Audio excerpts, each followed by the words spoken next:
My thought for the day: listen to your inner guidance. Railway stations in India can be confusing. I was at Varkala railway station. I was taken and shown the platform where my train was going to arrive at 9:15 to take me to Bangalore. I sat patiently waiting, and around 3 minutes to 9 a train pulled in at my platform, and I watched people get off and people get on. And an Indian gentleman next to me said to me, "That's your train." I said, "No, my train arrives at 9:15. He said, "Oh, that's your train." I said, "No, it's not my train. My train arrives at 9:15. "Oh," he said. And again he looked at me and said, "That's your train." I said, "It's not my train." He said, "You're going to Bangalore, yes?" I said, "Yes, I'm going to Bangalore." He said, "Oh, well, that's the Bangalore train." And as I looked, the train started to pull out of the station. I reached my glass case, I put on my glasses, I jumped up, I ran towards the train, and sure enough, there on the side of the train it said, Bangalore. I ran back to the bench, put my glasses in their case, picked up my backpack, put it on, and started running after the train. And then I heard the gentleman shout to me, "Mister!" I looked back and he said, "Your glass case." I'd left my glasses in the case on the bench, and I could not go the rest of the journey in India without these precious things because I wouldn't be able to read. So I ran back, picked up the glass case, and now I'm running for all I am worth after the train that is speeding up, leaving the station. I could see the end of the platform that wasn't that far away, and there was a big drop once you reached it. Now, fortunately, trains in India, unlike in Scotland, some of them have the doors open, and there was an open door, and I was catching up to it. I pulled off my backpack, and I threw it, and it went straight into the train. I'm like, yes!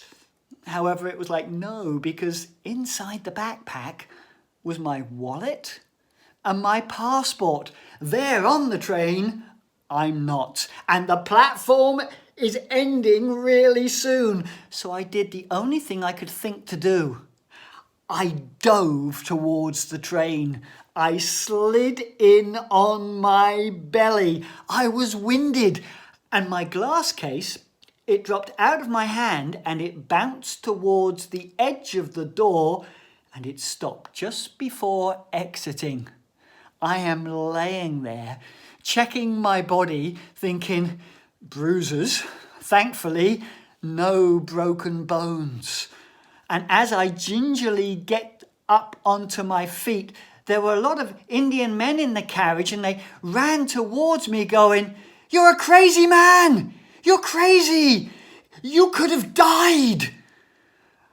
I stood there, grasping my ticket, and I said, "I managed to get on the train." And one of them reached up, took my ticket, looked at it and said, "This isn't your train."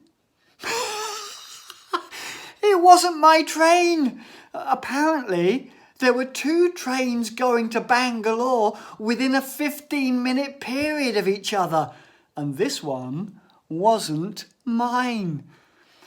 The ticket conductor was in the carriage at the time, and he looked and he shook his head and he said, "I'll have to drop you at a station where your train will stop," which they did. And he got off the train with me and found a policeman and asked the policeman to make sure that I got on the correct train, which he did. And that was the way I caught the train to Bangalore. My inner voice had said, "That's not your train." I knew it wasn't my train, and yet I listened to an external voice, someone who appeared to be the authority in that moment saying, this is the way, when I knew it wasn't. And then what did I do? I got taken in by the appearance, because on the side of the train, it said Bangalore. So it had to be my train. And the appearance of the world right now is of absolute tragedy. And the reality is that this is an incredibly challenging time. For many beings will die.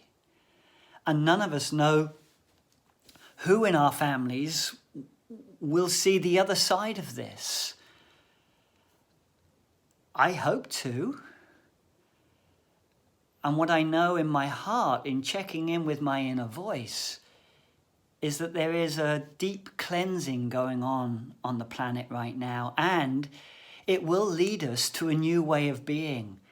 It will lead us to be a kinder, gentler, more loving race. And if I'm not one of the people that comes through and I pass over, then I'll be dancing on the other side. I'll be singing on the other side. And I will be sending huge love to all beings seen and unseen on this planet. I encourage each of us to listen to what our heart says, to release the fear, and to open to the love of who we are in great gratitude.